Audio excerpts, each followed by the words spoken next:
Zombie games are a must-have in my collection. That wasn't always the case. I used to be genuinely scared of them. But everything changed when I realized that I could try fear for fun. Instead of screaming, I could fight back. Mixing survival horror with RPG elements isn't something you see every day, but when it works, it creates a uniquely rewarding experience. During the 7th generation of consoles, Techland developed an undead paradise for action fans, full of survival, Oh shit!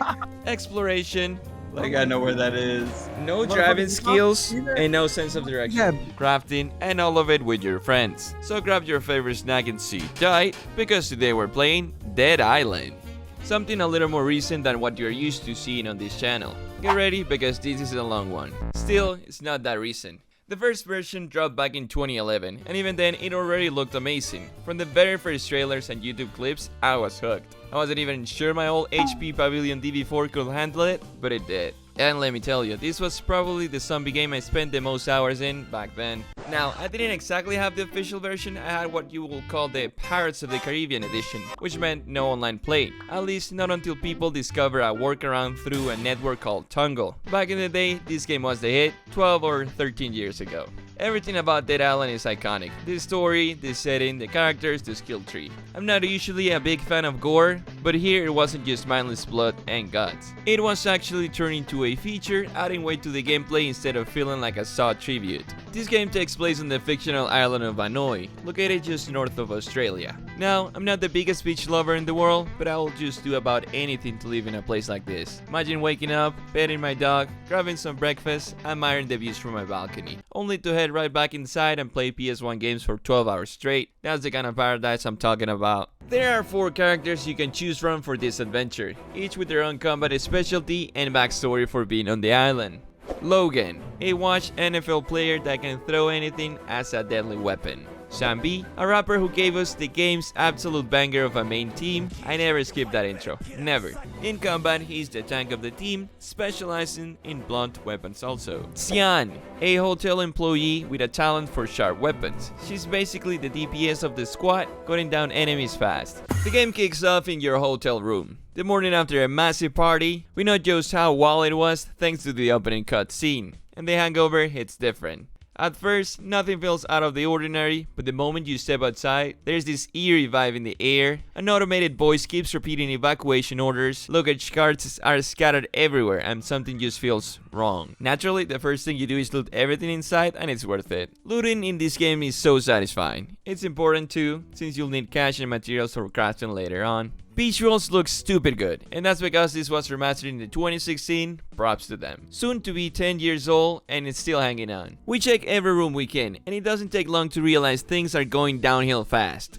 Inside one of them, we find a dead couple. Not exactly the kind of honeymoon vibes this resort advertised. At this point, it's clear we need to move with caution and find help as soon as possible. The more we head outside, the more we realize something is not right. On the balcony, we get a glimpse of the paradise I was ready to move into 5 minutes ago. Our theories are confirmed when 2 bodies seem to be found from an upper floor in the hotel. RIP to them. We got to get out of here. Not before looting, of course. They say never to use elevators during earthquakes, but they say nothing about during a zombie apocalypse, so we take our chances. Shocker. The elevator doesn't save us. Instead, it drops all the way down, stopping just long enough to tease us with what looks like our very first zombie encounter. What a good idea this was. Rock bottom we hit and a voice talks through the hotel intercom. First, you need to get hold of a weapon. Get a weapon and go where I tell you, he says. We loot, and on our way to find a weapon, infected are standing across, blocking our path. So now we're running away. Just when it feels like we made it to safety, bam! And zombie catches us off guard and knocks us out cold. When we finally come to our senses, we're lying in a room surrounded by strangers, a group of survivors standing over us, debating whether to kill us or not. To them, we're a big question mark, possibly infected, possibly not. And honestly, after what just happened, we're not so sure ourselves. Thankfully, they let us live. But the people inside the cabin are worried sick about the lifesavers still fighting outside. He's out there alone, holding back the swarm, and they beg us to go help him. After all, he's the one who practically saved us in the first place. We know that much from the flashes we saw while we were unconscious. Now, here's the part that doesn't make sense. There's at least a dozen other able-bodied people in here, yet none of them are lifting a finger. But fine. Tutorial or not, killing zombies is something we're always ready for. We grab whatever we can, and we head out. The man in red is getting swarmed by the infected, and this is where the real fun begins. Paddle in hand, it's time to dead the undead on this island. This is our first real taste of combat. I didn't need much of an introduction. At this point I probably have around 100 hours in this game. Still, it lays out the basics. There's a stamina bar, so every swing counts. You don't want to be caught lacking. The RPG elements show up right away too, with quantified health bars and even location-based damage that actually matters. That was short, but the man is saved. The lifesaver's name is Cinnamon. Badass name, but that's about it, just his name. He gets in contact over the radio with the same guy we spoke back at the hotel. Together they bring up the idea that we might be conveniently immune to the virus. After all, we probably got bitten while we were unconscious. The logic behind this doesn't make a ton of sense though, especially since there are 4 of us now. How exactly was that deduction made? Never explained, but fine. As for that mysterious voice, it turns out to be some kind of hacker. He claims that if we can reach him, he's our ticket off this island, promising he can arrange transportation. That makes him our main goal. Survive, reach him, and hope he's legit. You could consider this whole first stretch as the tutorial. From here on out, the game truly opens up, and you can bring friends along to live through the entire adventure together. As you can see, the characters can repeat. Our squad ended up being 1 Logan, 1 Sam B, and 2 Xians. Doesn't really matter, the more the merrier. Time to start exploring and see where this island adventure takes us. Looting materials, hunting down better weapons, and saving any survivors we stumble across, for a reward obviously. Like any game with crafting involved, Dead Island comes with your standard workbench. Here, you can upgrade and repair weapons while spending the cash you've been hoarding. Who exactly we're paying? No idea. What I do know is that since we're the only muse around, everyone else is more than happy to send us off on dangerous errands. Perfect excuse for them to sit back and give orders to 4 objectively, genetically superior individuals. You gotta take this insulin to my brother, Danny. What the fuck, Luke, He right? needs it. Lemon juice. Who's swinging his hands at the He's guy in that's bungalow dying? 14. What the hell? Our first big assignment, head out to a distant bungalow and grab a keycard. Basically, witnessing our first taste of hell on Earth since we're rolling on a 4-man squad. The difficulty ramps up. The zombies scale about 10 levels higher. Both we and the undead will level up as the game progresses. Zombies get nastier, while we gain more health and unlock perks through a skill tree split into 3 branches: combat, survival, and fury. It's all about your playstyle, how you choose to shape your survivor as you wade through the sea of the undead. These upgrades aren't just number boosts on the menu, they directly affect how you play. Suddenly, you're just not surviving the outbreak, you're thriving on it. Overall, there is so many options that grinding doesn't feel like a chore, but a need. Keycard in hand, we head back to the lifeguard to let him know we pulled it off. Good, he says. Take that keycard, clear out the lifeguard tower, and let us know when it's safe for everyone to move in. Thank you for your service, good Samaritan. So off we go, like we're getting paid for this. The 4 of us roll up ready for a showdown. We cut down every zombie around the outside of the tower, and honestly, it feels a little too easy. That changes the moment we open the garage door. Inside, we come face to face with the very first special zombie type, the Thug. You'll know him by the guttural growl, the massive frame, the swollen health bar, and his slow, heavy swings. The thing about thugs is that they can be both an easy task or a difficult one. It all depends on the context you're fighting them in. Once he's down, we zip through the offices and the upper floors. The place was crawling with the dead, but we managed to clear it out room by room. Finally, we reach the radio tower and call Cinnamon. It's safe, you guys can come. Moments later, we see the survivors driving up to the tower. Seems like this is gonna be a new base for the moment. Our approach for this run was simple. Do as much as possible, we wanted to squeeze every bit of content out of the island while having fun. So we grabbed every side quest we could find alongside the main story. Now, these side quests aren't groundbreaking, most boil down to find me this or bring me that, but the rewards make them worth it in the long run. Weapon modifications, useful gear, or just a fat stack of experience. Plus, chasing them down often sends you to the far end of the islands, and seeing new areas is always nice. One really cool thing to mention is that players on the same lobby are not limited by movement by any means. So there I was on a Friday night where I forgot I haven't had dinner, so I ordered some food. When it finally arrived, there I was destroying a double quarter pounder with cheese. McDonald's, please sponsor me. While my friends were just doing strictly important stuff. Spoiler, they were killing each other with cars. Yes, you can drive in this game. Brother. Oh shit. Motherfucker! Not the best driving mechanics in history, but it's useful nonetheless. When you need to go from a point A to point B with all the crew in one trip. Besides, it's always fun to run over some zombies.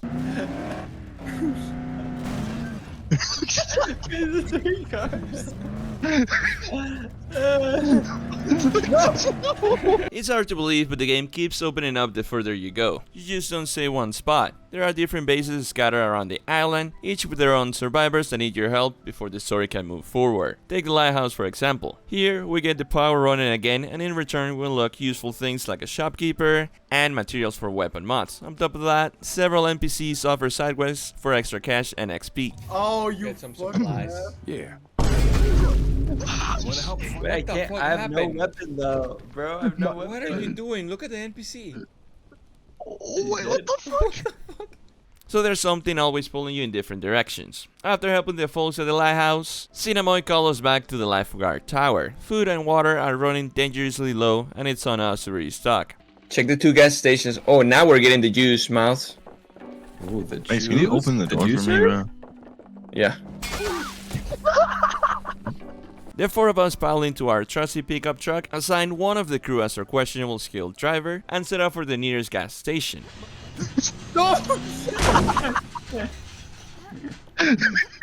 Sir. Money, weapons, cans of food, and enough juice boxes to throw a kid's birthday party. Problem is, it's still not enough. So naturally, we drive to the next gas station. Waiting for you guys in the car. What's my PC at? Like what? Bitch, sit the fuck down. Shut the fuck down. And this one looks like a disaster movie set. Power lines are down and sparking all over the place. Which means before we can even get inside, someone's gotta do a little apocalypse parkour while zombies are crawling around dark corners. And that's when the game throws in a curveball. The second special zombie type, the infected. These guys are basically zombie sprinters. They just don't shuffle toward you, they yeet at you. Low health, sure, but they hit like a truck. And if you don't drop them fast, you'll get swarmed. My guess is they probably turned like 5 minutes ago. Anyway, we managed to shoot the power off, grab the juice, and head back to resupply the survivors we're doing all this work for. Honestly, we don't even know why anymore. It's like we're running a grocery delivery service in the middle of the apocalypse. The action continues when lifeguard Cinnamon asks us to keep doing our zombie-infested Uber Eats deliveries. This time though, he wants us to go all the way into the city center. To pull that off, he needs us to retrieve a bank armored truck that just so happens to be sitting in the hotel parking lot, the same hotel where our misadventure started. On the way there, you can really see the madness unfolding. The amount of zombies crawling around the area feels endless, and the ground is littered with baggage everywhere. On the plus side, baggage usually means money to collect. And here's something out about this game. Any money you grab, your friends get too. It becomes hilariously broken when each player can loot the exact same bag for the exact same amount of money. So instead of 50 bucks, suddenly everyone walks out with 200. It's basically group tax fraud, but hey, I'm not complaining. The moment we step foot back inside the hotel, a security guard named Mike Davis reaches out to us through the hotel speakers, and he clearly knows where that armored truck is. All we have to do is find him, easier said than done. Now, the hotel is in my opinion where the game can get the scariest. The atmosphere is just spot on creepy. There's barely any light, the halls are long and claustrophobic, and zombies are hiding in every corner. Fighting in these tight, dark corridors turns into pure chaos when you got a whole party colliding with waves of infected. What? Who left this zombie like that? Bro, we are getting overrun by zombies. What do you mean? Why didn't Bro. you? Why don't you use Bro. the bombs you use against me? Why don't you? Move. I'm on the ground. Bro, I couldn't move. I'm helping you out. We first run into Mike near the elevators. He's willing to tell us where the armored truck is, but only if we find his security partner first. He hasn't heard from him in a while, which in a zombie apocalypse usually means bad news. So off we go, through the kitchens, and let me tell you, this place is a complete war zone. It's massive, visibility is garbage, and zombies of all kinds are just swarming. From there, we push through the pools and offices. And honestly, the setting here is a complete hit. Few games manage to sell the feeling of an actual apocalypse this well. Eventually, we do find Ken, Mike's partner, and he's not dead, but he's definitely not in a good shape either. The guy is clearly in agony. Looking for him, there is some morphine conveniently stashed in the nearest infirmary. We grab it, patch him up, and he's able to hold on. Back at Mike's little hacker office, he let us know that he lost control of the garage doors that lead to the armored truck. To fix that, we got to reboot the server so we can regain access. Of course, the server room is crawling with zombies because this is Dead Island, not server room simulator. After a fight or two, we clear it out. Mike regains control, opens the doors, and the garage is ours. Wait. Don't look at me like that, bro. Wait. What the hell is this? I don't think we're ready yet for that. I just threw it. And sitting there is our prize, a heavy-duty armored truck ready to hold supplies to run through the apocalypse. From now on, our zombie Uber Eats ratings are officially 5 stars only. Cinnamon, not happy with our help so far. This guy's a dictator, if I've ever seen one. Instead of thanking us for the literal tank on wheels, he sends us off to investigate a helicopter crash nearby. Could be people trying to escape, could be rescue, could be military, who knows. We march off to check it out. Approaching the huge off-season bonfire in the beach, we can see where the crash occurred. But before we can come closer, another special infected decides to make an appearance. The Suicider. This thing doesn't swing, doesn't bite, it just waddles over and explodes in your face. Not the most terrifying mechanically, but you always have to keep an eye on him, especially on enclosed areas. Also, he's the only zombie that can actually speak. Every time he lumbers towards you, he moans out, "Help me." Oh yeah, I got it. I don't have a weapon. Okay, I got it, guys. I got it, guys. Oh, okay. Good shit. When we finally reach the crash, it's chaos, wreckage everywhere, fire, and one unlucky survivor, a Russian guy named Nikolai, who was apparently trying to skip town. Not a game changer story-wise. Oh, I got it. Stand back, couple, stand back. This You bitch. killed the freaking Survivor kill. Cabo, get out of there. But escorting him pays off since he shows us the hidden bunkers scattered across the island. These spots are basically loot stashes and shortcuts. Back at the tower, our constantly disappointed father Cinnamon still isn't proud of us. For some reason, he decides that our giant armored trucks needs to be further armored. And of course, I can say nothing to him because dialogue options weren't really an option at this point in gaming. So off we go to the closest Los Santos Customs. Through what I can only assume is Yelp or TripAdvisor, we magically find a mechanic willing to beef up with the truck. His only condition, please take my daughter with you, she will be safe around ya. Who told him that lie? Has he seen what these guys have been doing? Come on. Bro, you literally threw a molly at me, bro. No, don't do it. I can't heal him. I can't heal him. Bro, You guys don't have. You guys just cost me money. Oh, I'm dead. Bro, Kill you both. Help Till you me. get to the parking garage.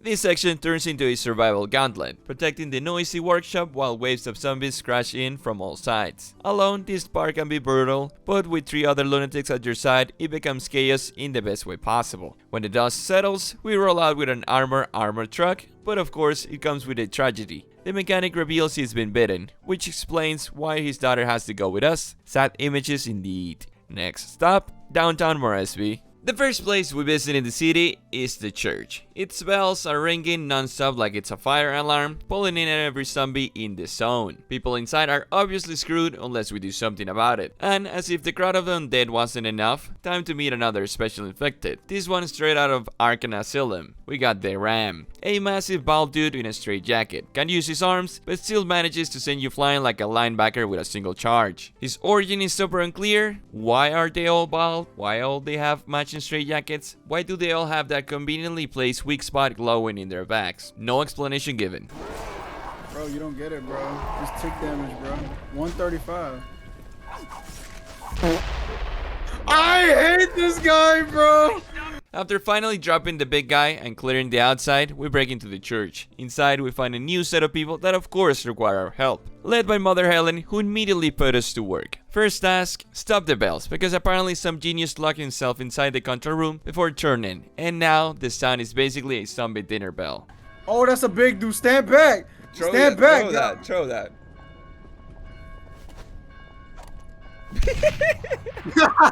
Oh, he's alive still. Thank you. You saved us.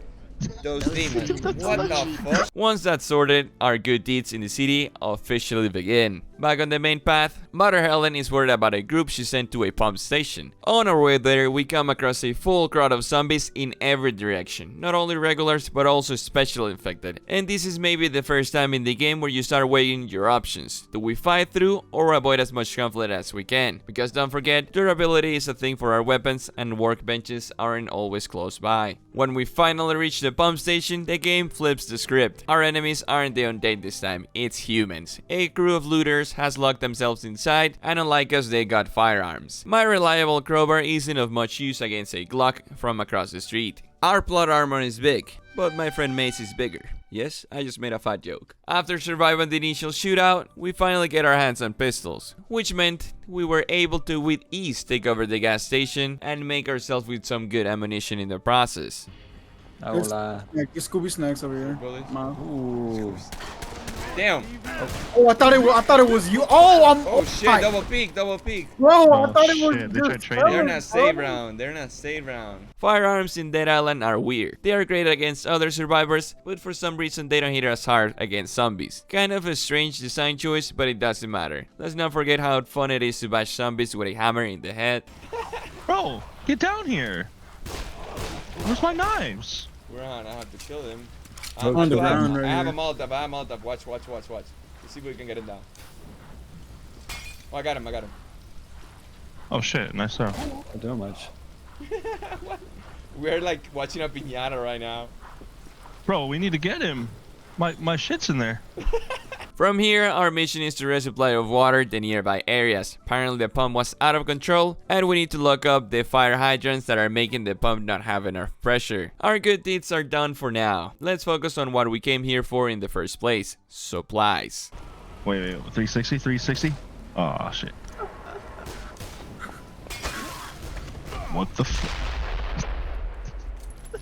Bro, and then he asked why we died because of this clown, bro. Word on the street is that the supermarket downtown is our best bet. Survivors recommend going through the sewers to get there. It's creepier, yeah, but also a more direct path and way safer than trying to fight through the streets. So down into the sewers we go. The sewer system is like stepping into a whole other world. On the surface, it's chaos and sunlight, but down here is nothing but damp, a maze of endless tunnels. The upside is it doubles as a fast travel network through the city. You can move around without dealing with constant mobs of the undead. The downside, it's home to another special infected, the Drowner. This guy is basically a tank with a speed attack. He will stay back, hurling acid like he's got some infinite ammo. And if you don't rush him fast enough, you're in trouble. For some reason, it also reminds me of my friend May. The whole sewer sequence feels like it never ends. Without the minimap guiding us, we will probably still be down here wandering in circles. Eventually, we run into another group of survivors. For once, they are actually friendly. Police officers are holding things down around what it seems to be the city hall. And somehow the mayor's still alive. That might be good news. We asked for help to the public institution and we received nothing at all. The most realistic part of the game right there. Not expecting much, we push past them and keep trudging through the sewer system until finally, the light at the end of the tunnel, the supermarket.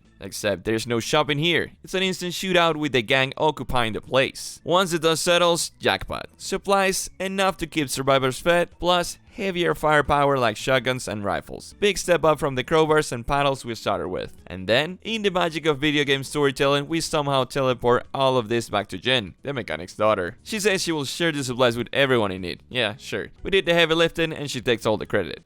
I'm dead. Get over it. Oh. Yeah, you guys have I fun get there. a jump. I got it, y'all. Granada. You're gonna kill them. Oh, I saw. Oh, wait, I Miles forgot got about out of that. How, bro? What? He wasn't even near him. He wasn't that stupid. Back into the sewers again, and this time when we pass by the city hall, it's over. Everyone is dead. Swarm in our absence. All that's left is a random mounted machine gun, which feels completely useless because we never actually needed it. Why is it even there? After what it feels like another eternity of sludge and tunnels, we crawl back up to the church. At this point, we should be canonized as saints. But instead of praise, we get the bad news. Jin has been kidnapped. By who? The very same people she tried to help. The ones holed up in the police station. The police station is one of my favorite areas in the game. The atmosphere is incredible. The moment you step in, you get this sense of desperation, like this was where everyone first ran when things went south. The bodies, the blood, the claustrophobic office packed with the undead, it just sells the horror perfectly. Upstairs is where things get even nastier. Long, narrow hallways, looters barricaded behind desks and doors, and the constant tension of not knowing what's around the corner. It plays like a straight survival horror. It's tough, but the silver lining is we finally walk away stuck with enough ammo to last for a while. Jin survives, but the group is pissed at her decisions, and that's understandable. With Moresby wrapped up, it's time for one last Uber Eats delivery for Sinamoy. We haul back to the lifeguard tower, and this time we actually hear some good news. The survivors here managed to contact the voice on the radio again, the same guy who promised us a way off the island. He introduces himself as Colonel Ryder White. My name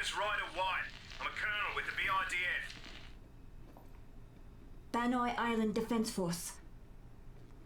Thank you, mate. To get my wand. Sounds efficient, right? But then he drops the red flags. He admits he's trapped in the maximum security prison on the island, as in, the one crawling with the most dangerous inmates. Definitely not sketchy at all. He also says he's interested in us, not just because we're immune, but because he believes our blood could help create a cure to save his wife, who's already lost to the infection. It's a lot to swallow. On one hand, he promises the way of the island. On the other, it's obvious we're putting all of our cards in the hands of a desperate man with a dying spouse. To even reach him, we'll need a boat and someone who knows how to sneak through the mine-infested waters around the prison, and that someone turns out to be a man named Moen. And to find him, we'll need to head deep inland, straight into the jungle. To get to the safe jungle, we use those bunkers that our Russian pal showed us earlier. Turns out, it's as simple as walking into the right one. Once on the other side, we make contact with the voice on the radio again. He gives us directions on how to find Moen and drops another bombshell. There is a laboratory hidden in the mountains of the jungle. If we lend a hand there, our blood might be even the key to developing an antidote for the infection.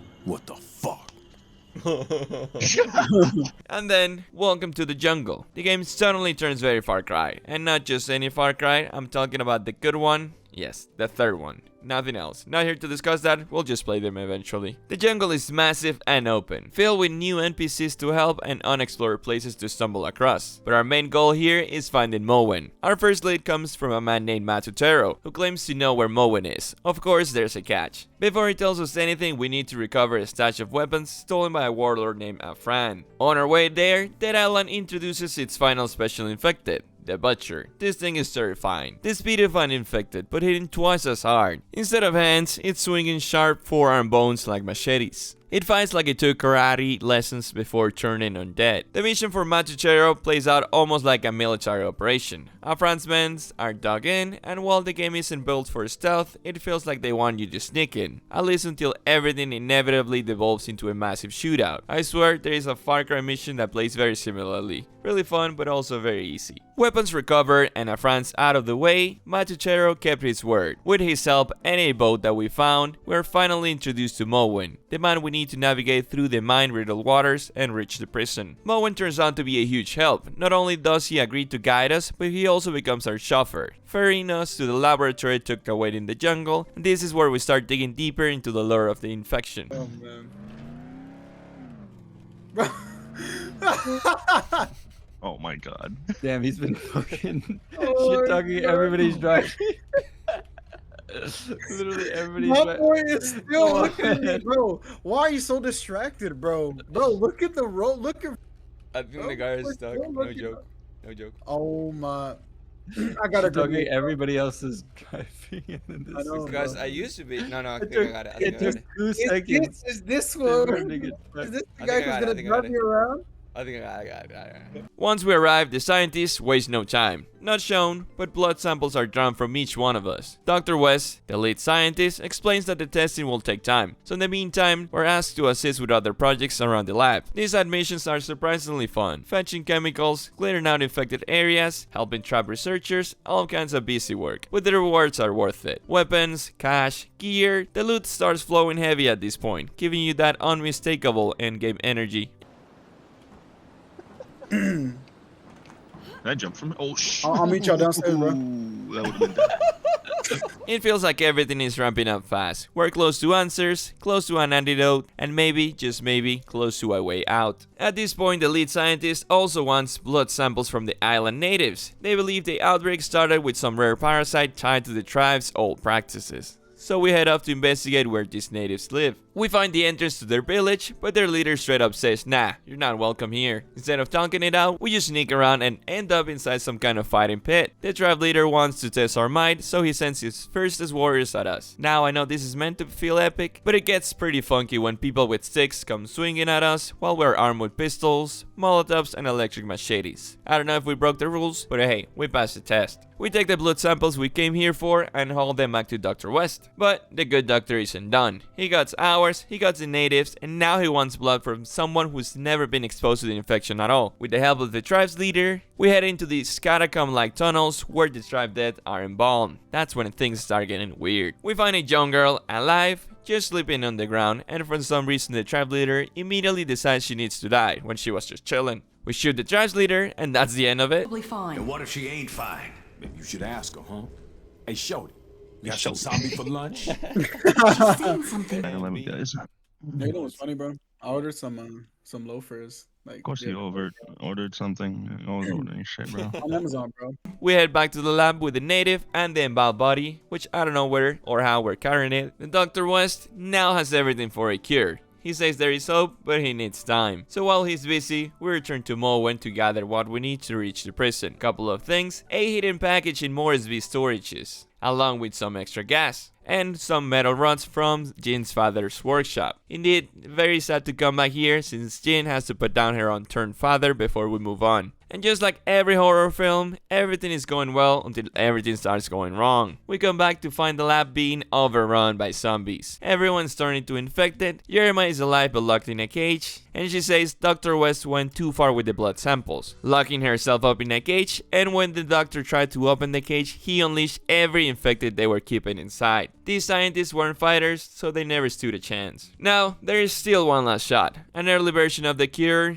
that is somewhere in this lab. The colonel radios to bring it into the prison. With that in hand, the game gives you a message. If you travel to the prison, you won't be able to go back, which means this is endgame. If you haven't finished business, time to go back. We didn't, since at this point we have pretty much cleared every side mission, so we were ready for the climax of the situation. Cinematic rolls in, the survivors are riding into the prison by boat, dodging mines, guns firing for cinematic effect. Eventually we land, ready to find Ryder White. But first, Moen introduces us to Titus, the prison leader. Blue eyes and a back tattoo. A straight up Michael Scofield looking convict. He will help us reach Ryder, but he wants weapons. Not ours, but the ones locked away in the prison armories. Once he hears we're immune, he knows we can get it done. All other prisoners also need some of our assistance, with some missions that are very interesting, like finding the fix for some drug addicts in the dealer's cell, or get rid of a lunatic serial killer that does not get along with the rest of the inmates. We're asked to please kill him since he's terrorizing the rest of the prisoner, and goes by the name of the Banoi Butcher.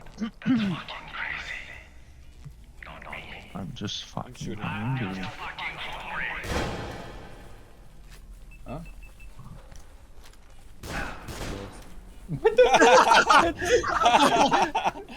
Bro, what? Look at the way he died too. Fucking loser. Bro gave all that speech for nothing.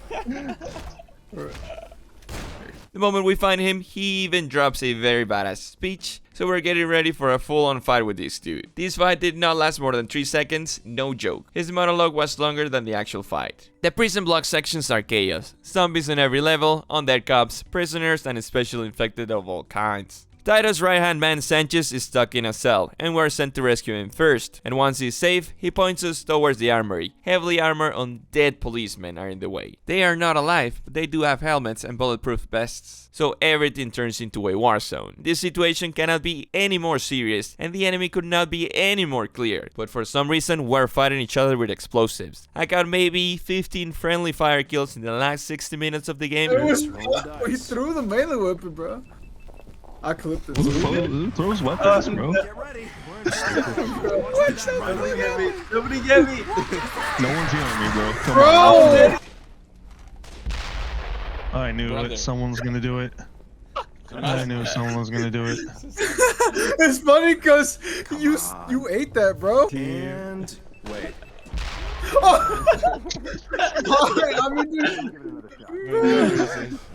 Bro, it's funny, bro. Straight 4th of July activities in October. We entered the armory with the help of a prisoner, secured the place, grabbed the ammo, and unlucky for us, it's not enough. So he asks us to go clear the opposite side of the prison so he can gain access to the warehouse and kitchen. Last request from Titus is once again weapons. Same run, but this time in another cell block. Running and running, slashing and slashing every zombie in our way. We are now in a different armory. The colonel contacts us through the radio and he says, do not give weapons to the inmates. They are incredibly dangerous and you're not that far away from the block where I'm at. Just follow this path and we will meet in no time. Pushing forward, we find both Jeremiah and Jin. Apparently a riot ensued back at Titus, and with infected now in the mix, chaos resulted in imminent death over there. Moen sacrificed himself to get these two back to us. Quite anticlimactic that we do not get to even see that. We push on, find the elevator to Ryder's block, and get gas unconscious. When we wake up, Kevin, the prisoner from earlier, is there. He tells us Ryder took the antidote and left us to die. Figures. But there's still a chance. Ryder is at the rooftop of the prison hospital, and if we're fast, we can still catch him. Cue the hard rock music and slashing montage.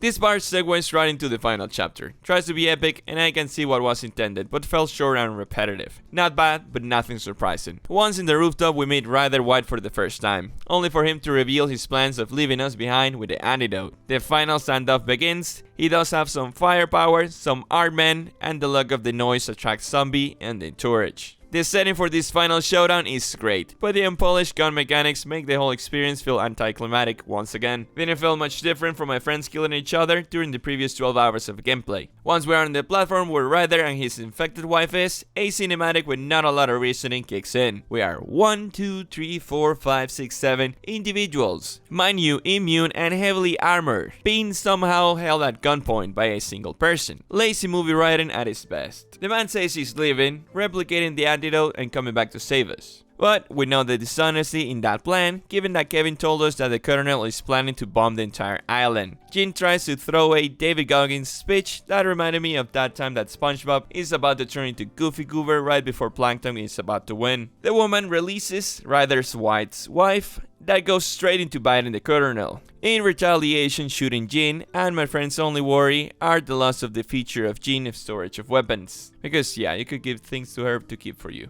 The poor woman falls to her death, and White injects himself with the antidote, but things do not go as planned, since he seems to be reacting negatively and gruesomely to the quote-unquote cure. It's starting like this, the very final boss of the game, the mutated version of Colonel Ryder White, the man we have been talking this whole time over the radio. I know this fight is supposed to go down as something memorable, but the poor soul is suffering on his way out. We're not playing games as you can see, and we're giving him everything we have. Done in less than a minute. Kevin tells us to hop on the chopper before the island gets bombed. Suspiciously, he knows how to fly it, which makes me think he's not just some random inmate. Either way, we'll leave Vanoy behind. During the ending scenes, we can hear news reports about the island being quarantined, speculation about the outbreak, and the survivors are reflecting on their journey. Kevin smiles, basically saying the world will never be the same. Helicopters fades into the distance, the credits start rolling, and we hear that hit intro song one last time. What a game! A masterpiece of my teenagehood that I got to relive one more time, and even better when played with friends. The best part, this story doesn't end here. There is some DLC action, a direct continuation of the events we just witnessed, and eventually the 2023 sequel. More zombie slashing to come. Big shout out to the 3 maniacs who played through all of this with me, would not have been the same without them.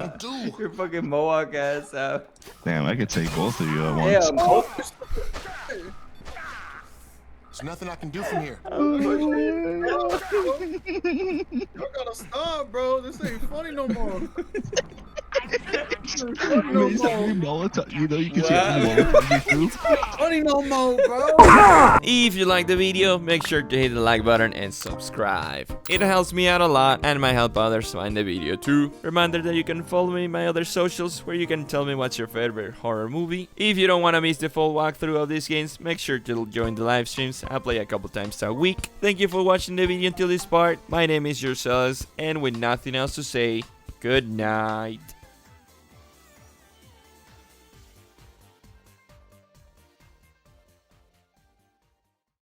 Is only the first wave of a massive international terrorist attack.